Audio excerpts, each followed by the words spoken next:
కర్నూలులో జరిగినటువంటి బస్ సంఘటన దురదృష్టకర సంఘటన చాలా బాధ కలిగింది. ఉదయాన్నే మృతులందరికీ సంతాపాన్ని తెలియజేస్తా ఉన్నాం. తెలంగాణ ప్రభుత్వం పక్షాన గౌరవ ముఖ్యమంత్రి గారు కూడా ఈ అంశం పట్ల వివరాలు తెలుసుకోవడం జరిగింది.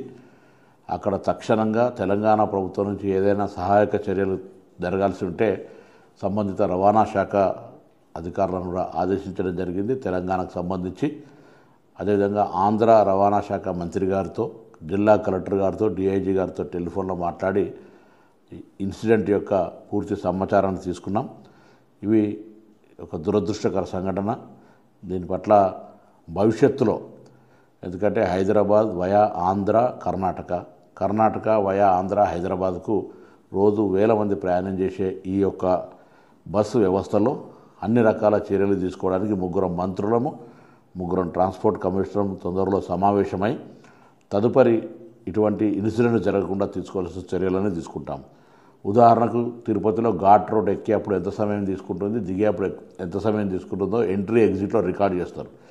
ఇక్కడ కూడా హైదరాబాద్ నుంచి బెంగళూరుకి వెళ్ళినా, హైదరాబాద్ నుంచి తిరుపతికి వెళ్ళినా, హైదరాబాద్ విజయవాడ రాజమండ్రి వైజాగ్లోకి వెళ్ళినా ఇటువంటి నిబంధన తేవడం ద్వారా స్పీడ్ లిమిట్ యాక్సిడెంట్ నివారించే హక్కు ఉంటుంది.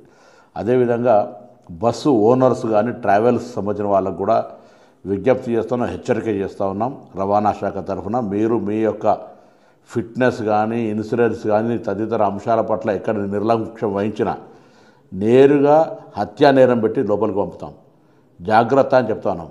నియమ నిబంధనలు పాటిస్తూ స్పీడ్కు సంబంధించిన విషయంలో కూడా జాగ్రత్త వ్యవహారం చేస్తూ ప్రాణాలతో చెలగాటం ప్రయత్నం చేయొద్దు. రోజువారీ రవాణా శాఖ చెక్కులు చేస్తే వేధింపులకు అని మాట్లాడతారు. ఇవాళ ఇటువంటి సంఘటనలు జరిగినప్పుడు వాటికి సంబంధించినటువంటి క్లారిఫికేషన్ దొరికే పరిస్థితి ఉండదు. ఇలా ఏది ఏమైనా బస్సు ఒడిశాలో రిజిస్ట్రేషన్ అయింది, హైదరాబాద్ నుంచి బెంగళూరుకి వెళ్తూ ఉంది. అర్ధరాత్రి మోటార్ సైకిల్ బస్ కిందకి వచ్చి ప్రమాదం జరిగింది. ఏదైనా కారణాలు కావచ్చు. తప్పకుండా వీటి పట్ల సంబంధిత గౌరవ ఆంధ్ర మంత్రి, కర్ణాటక మంత్రి, నేను తప్పకుండా దీన్ని కూర్చొని ఏం చేయాలనే ఆలోచన కొద్దీ భవిష్యత్తులో సంఘటన జరగకుండా చర్యలు తీసుకుంటాం. మృతులకు మా సానుభూతి. తప్పకుండా ఎటువంటి పునరావాస చర్యలు అక్కడ అన్ని చర్యలకు సంబంధించి తెలంగాణ ప్రభుత్వం తరఫున ఆంధ్ర ప్రభుత్వానికి పూర్తిగా సపోర్టివ్గా ఉంటుంది.